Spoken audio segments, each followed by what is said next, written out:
Welcome back to Eat the Canvas, where it is my goal to inspire you to grow more of what you eat. And on today's episode, we have our December garden tour. So let's get into it.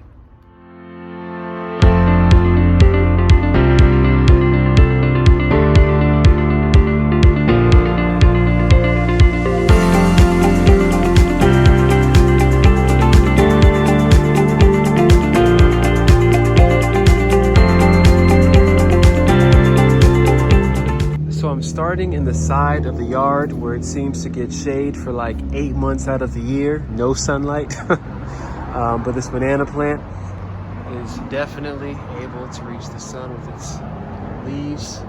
And there is, y'all, banana plants are amazing.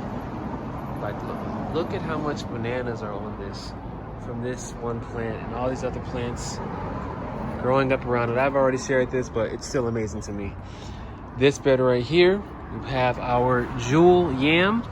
I'm not sure how good it's actually going to do, just seeing that it really doesn't get sunlight back here, but maybe it lasts until sun comes in a few months. Over here, as mentioned in our last video, we have our sweet potato bed. And over here, again, we have the papaya that I planted from seed, growing well. Got some nice looking flowers coming in. And here I recently removed one of the squashes, kabocha squash, so that I can plant this purple sugar cane right here. As there's a couple of new things happening.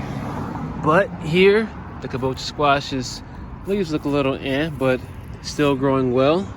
I see a small one trying to come in right there. Our pigeon pea plant on this hill right here came up about a week and a half ago. And we have a few things going on in all of these little beds that I made here. All these areas are what I dug up and put kitchen scraps in, as per one of my recent videos. And here we have collard greens. This is Jing orange okra, as well as that. Those two, this and this. This is our Black Beauty eggplant, which I got a stem from on the eggplant further down there, and it rooted. And there you go, another plant just like that. Here is our sugar baby watermelon bed. I'm going to thin these out soon. And as you can see here, a lot of the squash seeds coming up from the kitchen scraps. So I'm just taking them out and throwing them back on the bed. I'm going to be thinning some of these. I might leave about 4 watermelon plants on here. This is a squash that came up from the kitchen scraps as well. I might keep it or I might not. In the back, we have our bowling res okra. 3 of them. Over here, we have our Swiss chard, more collard greens, and more Swiss chard. And this is something that someone gave my mother-in-law. It's called Mexican tea. I never heard of it, but it has an interesting smell. Kind of like it. It's almost like a lemony type of smell. But anyways, now here I planted red sugar cane not too long ago. Also put kitchen scraps underneath this as well. And we have some new babies coming into the family right here. This is our cassava. Yes. Ordered these from Etsy, about 5 of them, stuck them in the ground, and see, it's already coming up now. And as you remember, these banana plants were popping right here, so I thinned these back a lot. So I'm sure one will be popping up from about this one right here, maybe in the next month or so, it seems. And here are another 2 of the cassava plants. Other ones back there. Collard greens doing well. Took a long time in the shade area over here, but they're growing. Now for all of these random seeds down this line right here, whenever I order from Baker's Creek, they send these free packets of kohlrabi a lot of times, which I know does better in the cold, which is this plant right here. and I had some old carrot seeds. And I was like, you know what? Let me just throw them. Let me just throw them in this line and see what happens. Because, yeah. And man, it seems like every single one of them sprouted up. So I guess I'll be thinning them back soon. Over here again is the jewel yam, doing well. This right here, I don't know how this got here, but this is red mustard greens. Back there is our looks like it's dying yellow yam. I'm going to dig that up soon, one of these days, and see what's happening underneath there. The russet potato has gotten taller even from the last video I just made. Looking forward to this. And back here, I planted another red sugar cane, which I think should be coming up sometime in the next week or so.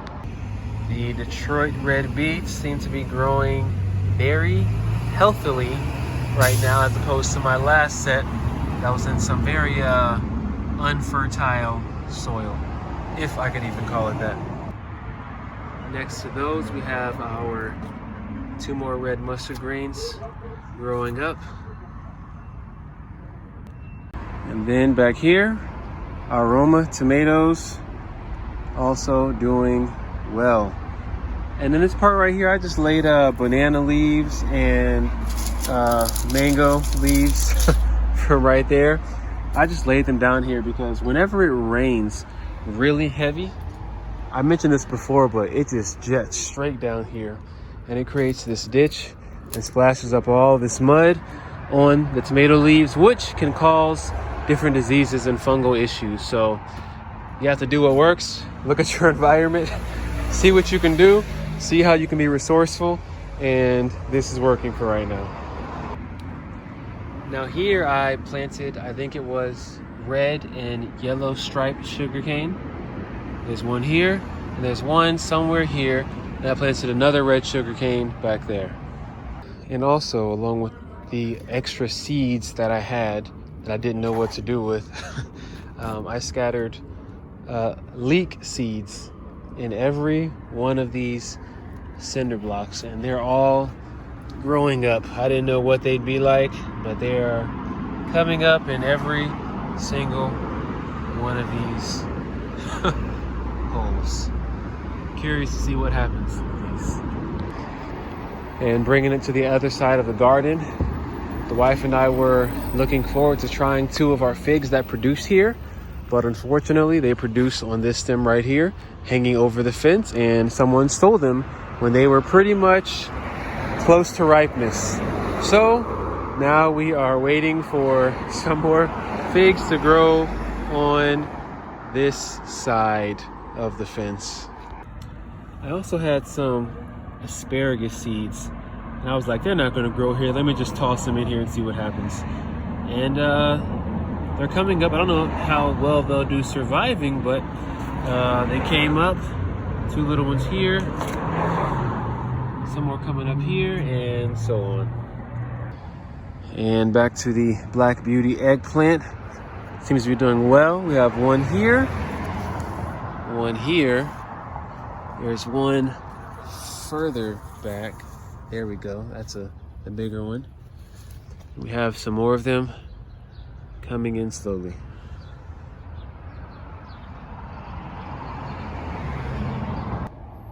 And our single star fruit on the tree that we planted from seed is still growing, hasn't fallen off, which is great. So looking forward to trying this. No one can steal this, hopefully, because it's not on the other side of the gate there like the figs. And next to the eggplant and star fruit, dug another hole, put kitchen scraps in it, put some more red sugarcane there. The lemon tree is steadily growing, which is great. Looking forward to when it produces. Another little bed right here, dug, kitchen scraps, and put squashes that I cannot remember the name right now, but I will post them right here for you all to read. And here we have another cassava plant, which I accidentally stepped on because it was so low to the ground. I kind of broke off half of the new growth, so looks like it's growing back though. Now this is what I'm looking most forward to. This is our Seminal pumpkin patch right here. I dug a nice little trench here and put a lot of kitchen scraps that we had building up all throughout the middle of this with some manure as well, organic fertilizers. I'm looking forward to see what this does. Seminal pumpkin is generally known to be disease resistant, pest resistant. It generally is known to produce well in drought and also very wet conditions. And these seeds particular, I ordered from Etsy, was recommended by a YouTube channel called David the Good. I think his daughter sells some of the seeds that they produce. So it's called Crazy Seminal Pumpkins, I believe. I mean, as you can see, this leaf, which has a very interesting look, it's very frilly, is very different from this leaf right next to it. They both have this kind of webbing in the inside, but this one is not as pronounced as this one right here. So curious to see how it all turns out. I know they'll be mixing up when they're pollinated, being that it's the same species. So yeah, looking forward to see what happens. Now we have a little surprise back here that I actually forget that I planted sometimes. These are our saffron coming up. Yeah, 1, 2, 3, 4, 5, and 6, 7, 8, 9, 10, however many they are. But they're all pretty much coming up at the same time, coming up well. There's like this papery kind of outer protection that comes up first, and these little stems, there they are, poke out of it, and then the flowers should then produce. Looking forward. I mean, I know it won't produce that much saffron threads, but regardless, I'm still looking forward to it. And I know saffron bulbs continue to spread by dividing themselves, and then you have more for next time. These are red foliated cotton plants right here, coming up well. I put 4 of them here. Like I said, I saw somebody with a cotton plant next to us, one of the neighbors, and I was like, I want to grow that, because why not? Got the seeds, and here they are. And I'm getting so used to bananas that I almost forgot this was here. So this is another set growing. These produce so abundantly, man. It's just non-stop. But I'm grateful, no complaints. But this is definitely a community type plant right here. So that's pretty much it. I do have some ginger and turmeric in the back. That's looking a little not healthy. I know it doesn't get that much sun to begin with, though it still grows. So I'm probably gonna just pull all that up the next video, see what's under there, see if there's anything that we can harvest or push to the front yard where there's more sun to continue to grow. Guys, I hope this continues, as always, to inspire you to grow more of what you eat. The goal, as I've mentioned before in past videos, is to just start. I saw somebody with cassava plants. I'm like, I want a cassava plant. Found them on Etsy, ordered 4 cuttings, and they're all growing so far. So start. There's no reason to delay, no reason to wait. It's getting darker, a lot of cars driving by, police sirens are going on, so we are out. Until next time, this is Eat the Canvas.